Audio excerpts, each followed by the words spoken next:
7 سالوں سے شام کے اندر خانہ جنگی چل رہی ہے، ابھی غوطہ شرقیہ کے اندر مسلمانوں کا قتل عام کیا جا رہا ہے، تو آپ کیا سمجھتے ہیں؟ پہلے تو یہ بتائیے کہ شام کی جو غوطہ شرقیہ ہے اس کے بارے میں آپ کیا سمجھتے ہیں کہ وہاں مسلمانوں کی کیا حالت زار ہے؟ غوطہ شرقیہ کی حالات بہت خراب ہے. برعکس ان کی ترکی، ایران اور روس کے درمیان ڈی ایسکولیشن زون بنایا گیا اور یہ دو غوطہ قسم کے مکانوں پر سیز فائر ہونا تھا اور ڈی ایسکولیشن ہونا تھا، لیکن اس میں اسد نظام کے وہ فوج اور ان کی متعلق ملیشیا ہے وہ اس میں اس کے مطابق نہیں رہتا اور ادھر بمبارڈ کرتا جہاز، ہوائی جہاز اور جیٹ فائٹر سے. تو ادھر تقریباً 2 ہفتے سے حالت بہت خراب ہو گیا اور جانی ضائعات تو بہت زیادہ ہے. تقریباً 700 کے قریب جان بحق ہوا ہے، اس میں سویلینز بھی ہے، بچے اور خاتون بھی ہے. تو اسی وجہ سے ترکی کیا امداد کر رہا ہے؟ اوغلو صاحب، ترکی نے کیا وہاں غوطہ شرقیہ میں امداد پہنچائی ہے؟ یہ ہوا تھا کہ ہمارا صدر ایردوغان صاحب نے روشن فیڈریشن کے صدر سے بات کیا تھا اور دو غوطہ شرقیہ میں ہونے والا جو جنایت کے بارے میں اسی بات ہوا تھا اور ان کو یہ کہا تھا کہ اس میں زخمی ہونے والا لوگوں کو ترکی کے لیانے کے درمیان ایک توافق ہوا تھا، لیکن اس میں کچھ نہیں ہوا. ادھر سے تقریباً 400 اور 500 کے قریب پچھلے دنوں میں شام کی جنوب کچھ لوگ انتقال ہو گیا، اس طرف گیا. ترکی اپنی زور سے، ترکی کی حکومت اپنی زور سے کوشش کرتا، روس اور ایران کے ساتھ مشورہ کرتا تاکہ ادھر یہ ڈی ایسکولیشن کے انتہا نہ ہو اور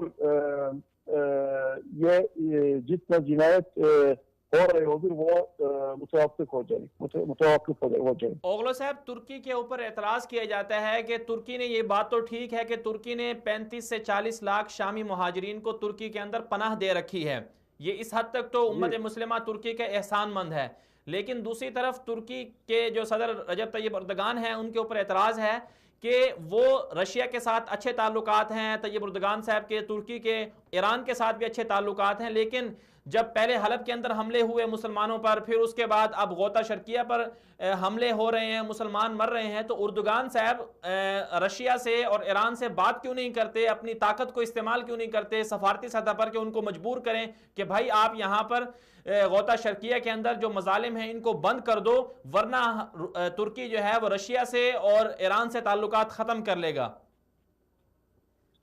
اس میں بات یہ ہے، ایک ڈپلومیٹک روابط ہے اور دوسرا بات یہ ہے کہ سوریہ میں کیا باطن، جیسا میں ابھی بتایا تقریباً 2-3 منٹ پہلے کہ ترکی کے صدر ایردوغان صاحب نے بہت کوشش کیا اور کر رہے ہیں. ترکی کے تعلقات تو ایران اور رشیا سے اچھا ہے، لیکن سوری کے بارے میں، شام کے بارے میں ان تینوں کے درمیان کچھ میٹنگز ہو رہے ہیں، آستانہ میں ہوا اور جنیو میں ہوا اور آپس میں سمجھوتا بھی ہوا کہ شام میں ڈی ایسکولیشن زون بنایا جائے اور ادھر خونریزی جو ہے وہ ختم ہو جائے. لیکن اس میں ویولیشن کیا جا رہا ہے. روس اور کچھ ملیشیا ہے وہ اسد نظام اور ایران سے متعلق ہے، وہ اس میں قبول نہیں کرتا اور اس کی ویولیشن ہو رہا ہے. لیکن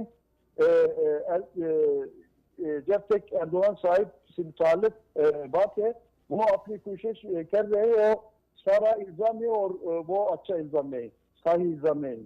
جی لیکن آپ ایران کے بارے میں کیا کہیں گے کہ اگر ہم شامی خانہ جنگی کی بات کریں تو اس کے اصل اسباب کیا ہیں؟ کیا یہ سیاسی جنگ ہے شام کے اندر جو جنگ چل رہی ہے، یا یہ دینی جنگ ہے، سنی مسلمانوں کا قتل کیا جا رہا ہے؟ پھر ایران یہاں پر کیا کر رہا ہے آکے؟ یہ شام کی جو بات ہے اور جنگ ہے، وہ عرب سپرنگ کی رابطہ سے وہ شروع ہوا، اور اسد کی نظام جو ہے ریفارمز کرنے کے لیے کچھ قدم نہیں اٹھا لیا. اسی وجہ سے شام کے اندر ایک خانہ جنگی شروع ہوا. ترکی بہت کوشش کیا اور اسد کو وہ کنونس کرنے کے لیے بہت کوشش کیا. اس وقت فورن منسٹر احمد داوطلو صاحب تھا، وہ شام گیا اور اسد سے بات بھی کیا اور ان کو یہ توصیہ کیا کہ آپ کو ریفارمز کرنا چاہیے. اگر ریفارم نہ ہو شام کے اندر پھر حالات بہت خراب ہو جائے گا. تو ابھی ہم دیکھ رہے ہیں تو حالات بہت خراب ہوا اور شام کی جنگ جو ایک پروکسی وار میں تبدیل ہو گیا، اور اس میں بڑا طاقتی جو ہے رشین فیڈریشن جیسا اور یونائٹڈ اسٹیٹس جیسا اور دوسرا ریجنل پاورز ہے وہ بھی ادھر آیا، ایران جیسا، اور ان کے ملیشیا ہے وہ ادھر جنگ لڑ رہے ہیں. تو ابھی ہم یہ کہہ سکتے ہیں کہ شام کی جنگ جو ہے محض ایک دینی اور مذہبی جنگ نہیں بلکہ ایک پروکسی وار ہے، جس میں انٹرنیشنل وہ بڑا طاقتیں ہیں اور ریجنل طاقتیں وہ بھی اس میں ملوث ہے. بالکل آپ نے لیکن دینی بھی تو ہے نا کہ وہاں پر شیعہ یہ کہہ رہے ہیں کہ بھئی ہم نے امویوں سے بدلہ لینا ہے. جو خلافت امویہ قائم ہوئی تھی انہوں نے ہم پر مظالم ڈھائے تھے، ہم اس کا بدلہ لینے کے لیے جنگ کر رہے ہیں. تو شیعہ ملیشیا پھر وہاں پر کیا کرنے آ رہے ہیں؟ تو دینی بھی تو کوئی نہ کوئی عنصر ہے نا اس کے اندر. اس میں وہ شروع میں جیسا میں نے بتایا ایک یہ جیو پولیٹک جنگ تھا اور ابھی بھی ہے، لیکن اس میں شاید مذہبی کچھ ڈائمنشن بھی ہو، لیکن میرا اپنے خیال میں یہ ڈائمنشن بہت کمزور ہے. یہ صحیح ہے کہ شام میں وہ اقتدار ہونے والا گروہ ہے، وہ مائنورٹی ہے، اور وہ ہم اس کو نصیری کہتے ہیں. وہ نصیری شیعہ سے علیحدہ چیز ہے. اگر ہم کوئی شیعہ عالم سے پوچھ لیں گے کہ کیا علیوی کے اپنے عقیدے میں کیا پوزیشن ہے، وہ اس کو تکفیر کر دیں گے. لیکن ایران کی شام میں جیو پولیٹک مسائل ہے، اور ان کو یہ سمجھ ہے اگر ہم شام میں جنگ نہیں لڑیں گے تو ایران کے اندر ہمیں جنگ لڑنا پڑے گا. اسی وجہ سے پاکستان اور افغانستان سے اس میں کچھ ملیشیا لا کر کے شام میں اپنی جنگ لڑ رہے ہیں. لیکن جیسا میں نے بتایا اس کی جیو پولیٹک ڈائمنشن اس کی مذہبی ڈائمنشن سے بہت بڑا ہے.